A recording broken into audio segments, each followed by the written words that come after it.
everyone, welcome back to Sunny Live Chain. Thank you so much guys for tuning in. Well guys, kunohlelo olusha laphayana ke kwiHani TV la abesifazane abathandana neziboshwa bazobechaza kabanzi ukuthi ke bahlangana kanjani nabesilisa abadonsa iminyaka ejele. Kanti ke kuzophinde kuzwakale nohlangothi lweziboshwa ezidonsa iminyaka ejele lazo bechaza khona ngobudlelwane bazo nezithandwa zazo yize zona ziboshiwe izithandwa zabo zingaboshiwe.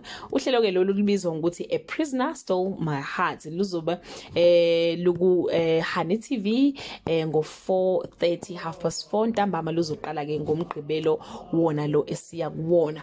Kulindele ukuthi ke abesifazane bachaze kusukela bebonana beqomana nalabathandiweyo babo. Kunabantu ke besilisa ke asebaphuma emajele bazoveza nabo uvo lwabo ngempilo nezinselelo zokuthandana nabesifazane uma bengaphakathi kodwa bona abantu besifazane abathina nabo bengaphandle.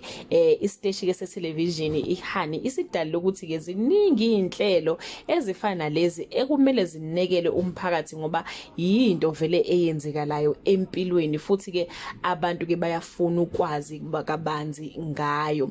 Lolu hlelo ke guys kukhona izithandane ezizoveza incwadi bezibhalana zona, abanye bazochaza ukuthi kwabanjani bevakashelana ukuqala njengoba ke abanye bahlangana bese ngaphandle, abanye bathola nezinkundleni zokuxhumana bagcina sebethandana. Kunokuhlukana ke kwembono especially la ku social media njengoba wazi ukuthi ke mawuke waposta into social media abantu babeka imbono yabo engafani. Abanye they are failing to understand isizathu esingenza nje ukuthi umuntu ethi engaphandle aqoma umuntu obushiwe. Bayibuza ukuthi kusuke kuuthando noma kusuke ukuthi isiboshwa leso sinemali noma kunezinye izathu esingazazi. Yonke ke lemibuzo izophenduleka kulolu hlelo.